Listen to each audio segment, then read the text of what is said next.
ꯑꯍꯥꯟꯕꯗ ꯄꯣꯄꯤ ꯄꯥꯝꯕꯤꯁꯤꯡ ꯌꯥꯟꯊꯠꯈ꯭ꯔꯤ ꯍꯧꯈꯤꯕ ꯊꯥ ꯑꯍꯨꯝ ꯑꯁꯤꯗ ꯎꯈ꯭ꯔꯨꯜ ꯗꯤꯁꯇ꯭ꯔꯤꯛꯀꯤ ꯇꯣꯉꯥꯟ ꯃꯐꯝꯗ ꯄꯣꯄꯤ ꯊꯥꯔꯝꯕ ꯃꯤ 6 ꯐꯒꯠꯄꯒ ꯂꯣꯏꯅꯅ ꯑꯦꯀꯔ 785ꯗ ꯊꯥꯔꯝꯕ ꯄꯣꯄꯤ ꯄꯥꯝꯕꯤꯁꯤꯡ ꯌꯥꯟꯊꯠꯇꯨꯅ ꯃꯥꯡꯍꯟꯈ꯭ꯔꯤ ꯎꯈ꯭ꯔꯨꯜ ꯗꯤꯁꯇ꯭ꯔꯤꯛ ꯄꯨꯂꯤꯁꯇꯒꯤ ꯐꯪꯕ ꯄꯥꯎꯒꯤ ꯃꯇꯨꯡ ꯏꯟꯅ ꯃꯃꯥꯡ ꯆꯍꯤꯒꯤ ꯗꯤꯁꯦꯝꯕꯔ ꯊꯥꯗꯒꯤ ꯆꯍꯤ ꯑꯁꯤꯒꯤ ꯐꯦꯕ꯭ꯔꯨꯋꯥꯔꯤ ꯊꯥ ꯐꯥꯎꯕꯗ ꯗꯤꯁꯇ꯭ꯔꯤꯛ ꯑꯁꯤꯒꯤ ꯇꯣꯉꯥꯟ ꯃꯐꯝꯗ ꯑꯥꯏꯟ ꯀꯥꯏꯅ ꯄꯣꯄꯤ ꯊꯥꯕꯒꯤ ꯃꯥꯌꯣꯛꯇ ऑपरेशनसिंग चथखी ऑपरेशन अदुदा पोपी थाबद सेनब मी 6 फगटपग लोइदन एकर 785 हेनबदा थारंब पोपी पंबिसिंग चथखी अमसुम ड्राइब्सिंग अदु खामासुम हिल रेंज सिहाई खुलोन सिंगसांग मापीथेल हिल रेंज फाली तौरा चंफुंग हिल्स रेंज अमसुम सोंगफेल हिल रेंज मुलाम हिल रेंज याउलेन सिफु हिल रेंज अमसुम टीएम कासुम हिल रेंज चथखीबनी अमरोंदना कार ट्रैक्टर थिंजनबद निपान सिरेनी सुकली बिहार की कटिहार डिस्ट्रिक्ट कार अमगा ट्रैक्टर थमजनबद मियोय निपान सिखिबग लोइना अतोप अनिन सोकली हाइना पुलिस नंगसी फोंदोखरि पुलिस ऑफिसर अमना फोंदोकपगी मतुइना थाउदो ओदुंगरा अमसुंग सिगि लोनब हिंदा कटिहार डिस्ट्रिक्ट की सामेली ब्लॉक ऑफिस मनाक थोकिबनी कटिहार की सुपरिटेंडेंट ऑफ पुलिस बाइबब शर्मा पीटीआई राखी नेशनल हाईवे कुंथ्राग मथुर तोान माइकई लाप कार ट्रैक्टर थुमजनबद मियोय 10 सोकेनसु पाउस फोंदोली असोपसिंग खुद मनाक नकपद गवर्नमेंट हॉस्पिटल पुखीदुबो मखोय निपान सीना पुरक्रे हाइना डॉक्टर सिंह लापथोकी हाइना मांग फोंदोखी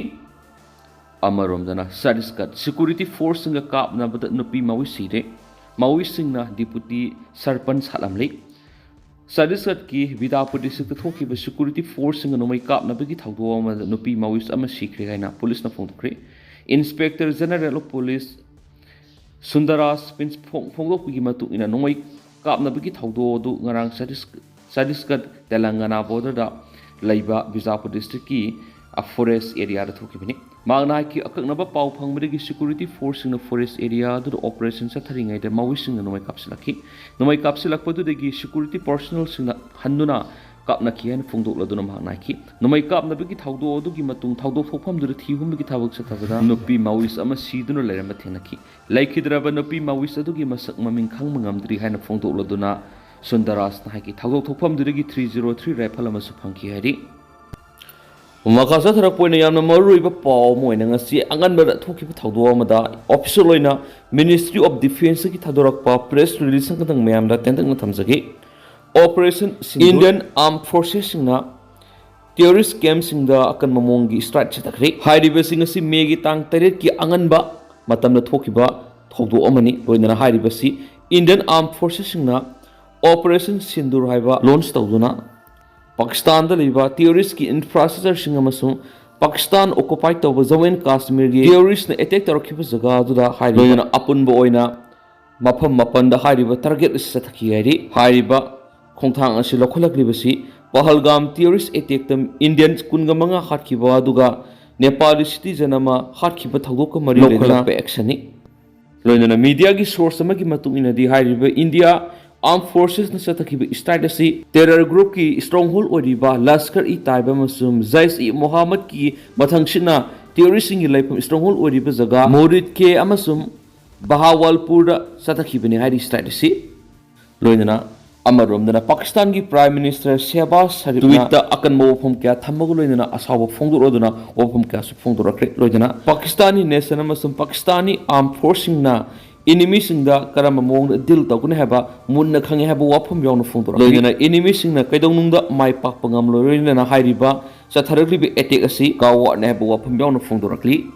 loina evidence singana thadorako tweet amadana pahalgam na thukiba misimina yaw thawdo da hosuk phawba maisa koktari adubu ngasidi justice purakpa hawduna pakhum pi ba hawre haba wafum yawna evidence singana thagarakpa tweet ta asumna phungdorakli na Indian Armed Forces चथखिब strike यामद्रबरा terrorist मार्फु मुहत्खरेब पावम मैम update ओइन थमजरी मखातब अनव अपडेट मैम गामिनसी मणिपुर टॉप चैनल की माइकेदी की मरुइबी ई पाउसिंग मैम थमजरी हानबदा स्टेट सिदसु क्लाइमेट चेंज की सैथेंग फंगबा हौरे स्मार्ट एग्रीकल्चर की लौ पथाप हौदोप मतम ओइरे डॉक्टर CS बासुदा ICAR research complex for NE हाइस रीजन मणिपुर सेंटर की मेम खादा कृषि विज्ञान केंद्र उखुल सिंधुना climate adaptation agricultural practice for rain-fed ecosystem हाइब हिरम सिदा नुमित हुमनी चथगदब ट्रेनिंग कम अवेयरनेस प्रोग्राम अमा ICAR मणिपुर सेंटर की Loktak farmers training hotel danga sidi hawdokre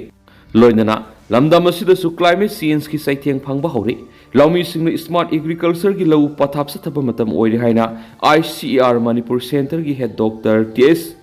Basudana phongdokre training aduda farmer kuntragum doina saruk yaki training saruk yaki ba farmer singda maru marang yauna farmer singna sejana ba podam singsu yentoki NICRA gi project makhada sathagada ba program adu gi saruk ama oina urkhul gi Kaji Phung Palace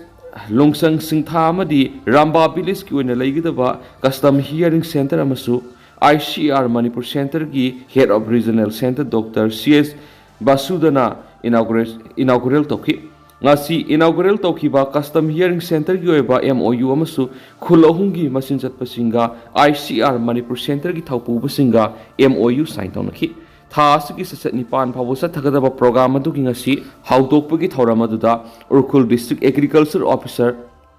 Bareson Rengam Horticulture and Soil Conservation Urkhul District ki District Officer Case Manorama KYK Tamenglong gi head Dr. Hais Lembisna amadi KBK Urkhul gi head Dr. Soibam Khogen tharom gi maroi mithung lensing oina saruk yaki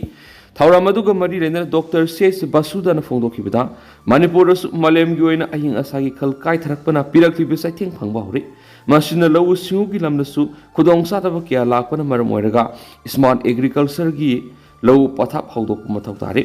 climate change asi malem gi aso singnaba moirakli masigi saitheng Manipur yauna awang pok state singi fragile ecosystem oiba sida sound pirakli lawu siu gi lamnasu sound khudong sataba mayuk narakli Manipur handak nongka hena subudagi ising isaw nangkiba akan menolai nungsit amadi lenta aduna mahi marong kya pak sanamang ta kanduna laumi singda sound awaba me unaki madu punama climate change ki saithengni climate change na maram oiruga lawu siu gi lamda pirak ki bisai theng asidagi kharadang oiraba su koknaba aying asa nungju nungsa gi phibam kudimakta hingma ngamba climate resilience crop amadi anova technology kya scientist singna puthokli masi laumi singna khangan ba amadi anova technology singa sejina ba miyeng thambasangi masina laumi amadi state asigi setmilon fakat hanbada asoba mating oigidoribani farmers singda lairiba khudong sadab kya asi yengduna matam gi oiba climate ki ahongba lakpa matamda kari tawgani karama polam sing thagani habadu farmers singna khangana bo honabani laumi singna ICR amadi district singda lairiba krishi vigyan kendra singkhaktana tana mari lenaba line department sing agriculture horticulture sina singmaga puna thapak tawmina basangi laumi singna hirama sida ningthina khangmina ba mathau tai haibaga loinana lawu singu gi lamda pirakli bisaithing asi aikoi puna thengra mina saiki Nungairaba pauzalama NEET aspirants gi puduna laksari Bio 360 NEET Success Center gi NEET 2026 ki Biology Foundation regular course admission May gi date manga dagi tha hauzare May gi tang kun ga 2025 ni thakwa numitagina class hauzaragani limited Sydney ahanba lakko satra taraga manga special offers pizagani facilities khara palabada regular test series amasu mock test series printed NCERT based study materials hena nungariba man affordable fee oijabaga loinana installment 60 da pibigi khudong sabu pizari kupa marul gi dama akhoi contact number 8575587677 natragana akhoi gi address hodam lairak opposite kaisampat oil pump da lakpiduna akupa marul khangbi yagani Makasa tharak poina kanglai paki mairagi editorial mem special content oina mem na thamjari MLA singda piriba Bharat Sangvidan gi mathau mangam singa du khangna thabak pangthok pangamdri bisi karigino Bharat Sangvidan gi matu ina sahi manga lairagi assembly election pangthok tuna miyam gi mihut MLA sing khanduna lengak sasan tawbigi thaba sathaduna ngasi phawba lakribani maduna miyam gi mihut oiriba MLA singa Bharat Sangvidan makoida piriba mathau mangam singa du kari no haibadu mamut tana khanglaga sabsana thabak pangthok tuna laibak miyam gi yaifuna batharo maram sing tawgadabani aduba aikhoi gi miyam gi mihut oiriba MLA singna Bharat Sangvidan makoida piriba mathau mangam singa du sungkhang khangdabagum tawribasi yamna laibak thibini habiye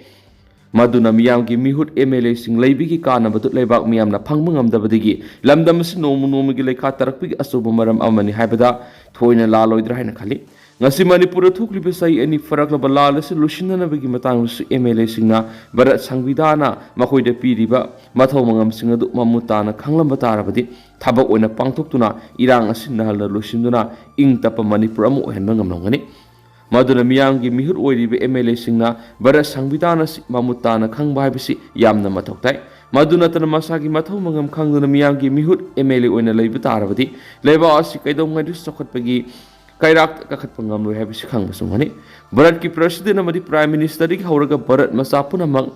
ꯂꯩꯕꯥꯛ ꯑꯁꯤꯒꯤ ꯆꯠꯅꯔꯤꯕ ꯑꯥꯏꯟꯒꯤ ꯃꯈꯥꯗ ꯂꯩꯔꯤꯕ ꯉꯥꯛꯇꯅꯤ ꯀꯅꯥ ꯑꯃꯠꯇꯅ ꯑꯥꯏꯟꯒꯤ ꯃꯊꯛꯇ ꯂꯩꯕꯅ ꯌꯥꯗꯦ ꯃꯗꯨꯅ ꯂꯩꯕꯥꯛ ꯑꯁꯤꯒꯤ ꯆꯠꯅꯔꯤꯕ ꯑꯥꯏꯟꯁꯤꯡ ꯑꯗꯨꯕꯨ ꯃꯔꯨꯑꯣꯏꯅ ꯃꯤꯌꯥꯝꯒꯤ ꯃꯤꯍꯨꯠ ꯂꯣ ꯃꯦꯀꯔ ꯑꯣꯏꯔꯤꯕ MLAꯁꯤꯡꯅ ꯃꯃꯨꯠ ꯇꯥꯅ ꯈꯪꯅꯕ ꯍꯣꯠꯅꯕ ꯃꯊꯧ ꯇꯥꯏ ꯃꯁꯤꯒꯤꯗꯃꯛ ꯃꯅꯤꯄꯨꯔ ꯂꯩꯉꯥꯛꯀꯤ ꯑꯣꯏꯅꯁꯨ ꯂꯣ ꯗꯤꯄꯥꯔꯠꯃꯦꯟꯠ ꯊꯝꯗꯨꯅ ꯑꯦꯗꯚꯣꯀꯦꯠ ꯖꯦꯅꯔꯦꯜꯒꯤ ꯐꯝ ꯍꯥꯞꯇꯨꯅ ꯑꯥꯏꯟꯒꯤ ꯑꯣꯏꯕ ꯃꯔꯤ ꯂꯩꯅꯕ ꯊꯕꯛ ꯊꯧꯔꯝꯁꯤꯡ ꯅꯤꯌꯝ ꯆꯨꯝꯅ ꯄꯥꯡꯊꯣꯛꯅꯕ ꯍꯣꯠꯅꯔꯤꯕꯅꯤ ꯃꯗꯨꯅ ꯂꯣ ꯃꯦꯀꯔ ꯑꯣꯏꯔꯤꯕ ꯑꯩꯈꯣꯏꯒꯤ MLAꯁꯤꯡꯅ ꯂꯩꯕꯥꯛ ꯑꯁꯤꯒꯤ ꯆꯠꯅꯔꯤꯕ ꯑꯥꯏꯟ ꯑꯁꯤ ꯃꯃꯨꯠ ꯇꯥꯅ ꯈꯪꯅꯕ ꯍꯣꯠꯅꯕ ꯃꯊꯧ ꯇꯥꯏ ꯂꯣꯏꯅꯅ ꯍꯤꯔꯝ ꯑꯁꯤꯒ ꯃꯔꯤ ꯂꯩꯅꯅ ꯀꯔꯤꯒꯨꯝꯕ ꯊꯕꯛ ꯑꯃ ꯄꯥꯡꯊꯣꯛꯅꯕ ꯍꯣꯠꯅꯕ ꯃꯇꯝꯗ ꯑꯥꯏꯟ ꯀꯥꯏꯕ꯭ꯔꯥ ꯀꯥꯏꯗꯕ꯭ꯔꯥ ꯍꯥꯏꯕꯗꯨ ꯑꯥꯏꯟꯒꯤ ꯂꯝꯗ ꯈꯪ ꯍꯩꯔꯕꯁꯤꯡꯒ ꯇꯥꯟꯅꯗꯨꯅ ꯅꯤꯌꯝ ꯆꯨꯝꯅ ꯄꯥꯡꯊꯣꯛꯅꯕ ꯍꯣꯠꯅꯒꯗꯕꯅꯤ ꯃꯗꯨ ꯑꯣꯏꯔꯕꯗꯤ ꯂꯩꯕꯥꯛ ꯑꯁꯤꯗ ꯆꯠꯅꯔꯤꯕ ꯑꯥꯏꯟ ꯉꯥꯛꯅ ꯊꯕꯛ ꯄꯥꯡꯊꯣꯛꯇꯨꯅ ꯂꯩꯕꯥꯛ ꯑꯁꯤ ꯋꯥꯊꯣꯛ ꯂꯥꯟꯊꯣꯛ ꯂꯩꯇꯕ ꯅꯤꯌꯝ ꯆꯨꯝꯅ ꯂꯩꯉꯥꯛ ꯁꯥꯁꯟ ꯇꯧꯕ ꯍꯥꯏꯕꯗꯨ ꯑꯣꯏꯗꯨꯅ ꯍꯤꯔꯝ ꯈꯨꯗꯤꯡꯃꯛꯇ ꯆꯥꯎꯈꯠꯄ ama haibadu oiba ngangmadoribani matang asida thamningbu wafam amadi bharat ki satnariba ain bu ngak sakani ain thugaiba singbu matik jaba sairak pigani haiduna wasakhiba koki MLA sing haujik ain yadaba thabak kya tawraklibasini masigi asengba maram haibabu manipur gi apun masakam thugaiduna separate administration tanduna koki singgoib koki lenama siamna hingsa gi thabak kya leptana sathraktuna manipur kangkhong se halibasini masigi asengba maram haibabu manipur gi apun masakam thugaiduna separate administration tanduna koki singgoiba koki lenama siamna hingsa gi thabak kya leptana sathraktuna manipur kangkhong se halibasini maduna lawmaker oiriba koki MLA singa laiba asigi satnariba ain bu phong thugaiduna thabak torakpa matamda ngasi phabu barat lengangna kari su khangduna laithokliba yamna lali masi barat lengangna barat sangbidana madi laiba asigi satnariba lobu ikai khumnadabani haina lawhi